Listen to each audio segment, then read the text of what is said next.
volta alla settimana portano. Claudine, locale per palati fini e buongustai, dove si mangia, si beve e si respira bird, Collio e Quay. Sono Claudia Anzano, la titolare, e vi aspetto per le mie specialità. Cosa aspettate? Claudine, food, wine, music e sei in pole position.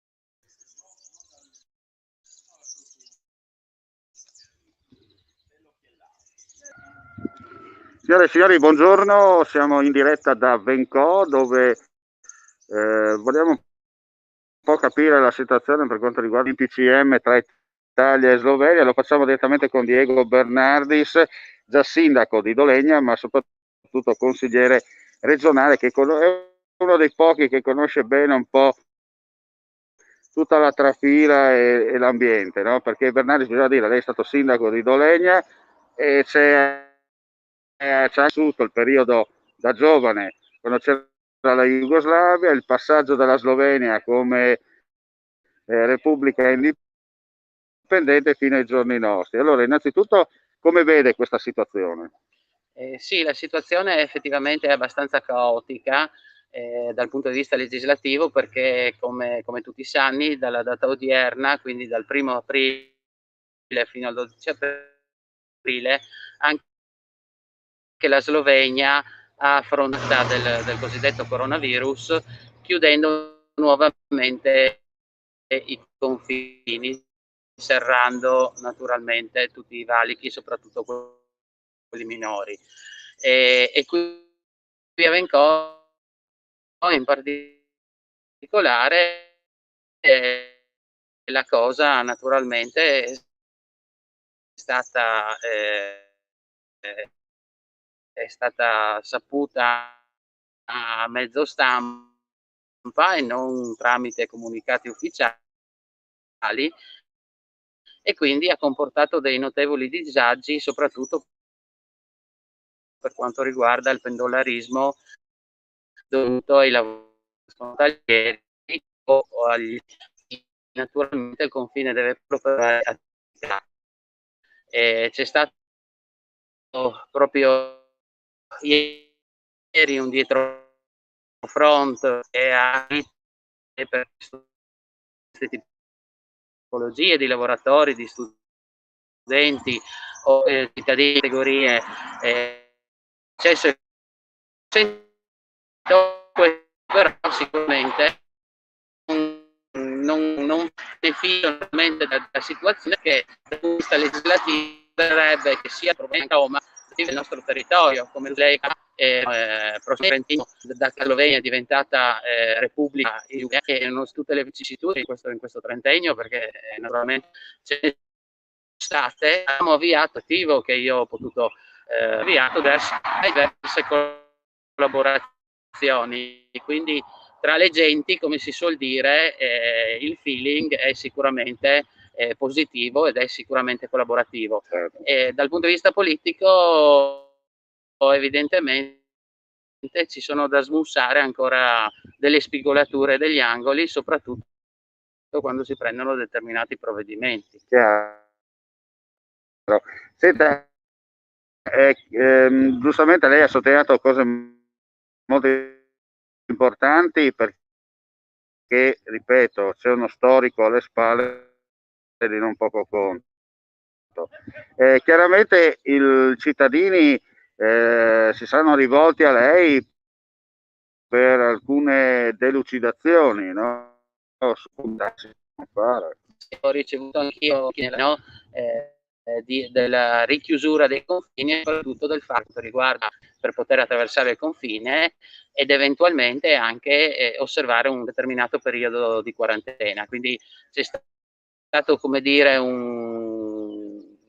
una sorta di confusione generale, se mi è concesso il termine, e a chi si era rivolto al sottoscritto, il sottoscritto ha consigliato appunto di attendere e temporeggiare, proprio memore di quanto è accaduto in quest'anno passato di pandemia, tanto più appunto che proprio ieri poi sono arrivati ulteriori chiarimenti che hanno, come dire, sciolto certi nodi e certe situazioni un po' ingarbugliate, soprattutto per i lavoratori transfrontalieri. Senta, la cosa fa quasi sorridere, no? Però insomma io e lei le abbiamo vissute anche in prima persona. Si era più sicuri quando c'era la guerra di là che oggi che c'è la pandemia, no? Ad attraversare il confine senza pochi problemi. Sì, è una situazione effettivamente un po' paradossale.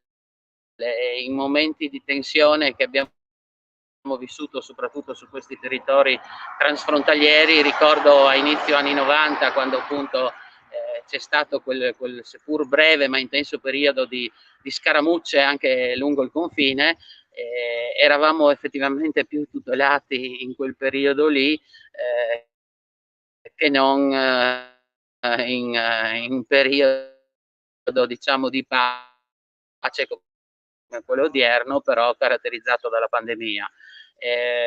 Diciamo, prendiamo con un sorriso, come si suol dire, questa situazione, speriamo che tra i rispettivi governi e soprattutto tra i ministeri degli affari esteri e degli interni ci possa essere naturalmente un dialogo. La regione, in questo caso essendo io anche rappresentante attualmente del Consiglio comunale, la regione non può fare altro che da tramite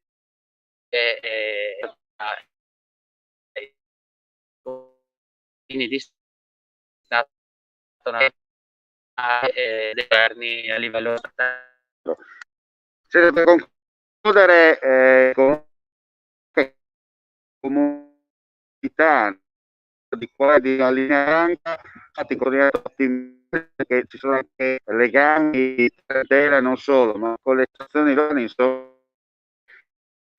c'è sempre un dialogo diretto del confine e con l'immigrazione che si un ultimo rischio territorio del Coglio, del Quei e del Brda sloveno è stato perorato ed è stato avviato anche grazie alla collaborazione naturalmente proprio dell'amministrazione comunale di Brda, ripeto, rappresentata dal sindaco Franz Music, ma non è l'unico esempio naturalmente. Certo. Senta, consigliere, per concludere diamo così di nuovo gli utili per coloro che anche nella zona hanno la confine XY, così per il il consiglio che posso e che mi sento in dovere di dare è naturalmente tutti i siti istituzionali, in particolar modo naturalmente il sito del Ministero degli Affari Esteri, il sito del governo a livello nazionale dà le informazioni, anche rivolgersi, anche indicazioni e ulteriori chiarimenti a riguardo. E se mi consente, come ultima battuta, mi preme, visto che il periodo è quello pasquale, e anche rivolgere a questo punto un augurio di buona Pasqua e di buone Pasce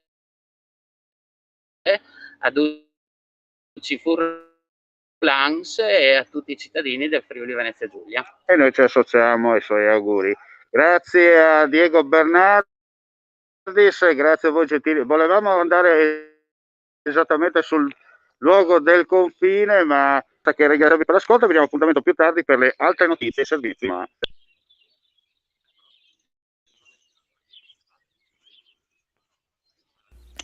Would you like to taste a beer where you can discover the typical Friulian specialty?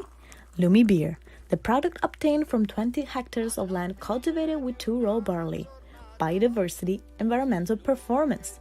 Lumi Beer offers 5 versions available, 4 for fast and thirst-quenching consumption, and the Magnum version for connoisseurs. Lumi Beer is for everyone. Lumi Beer is an exclusive product from the Panchera farm. Good seeds, good fruits.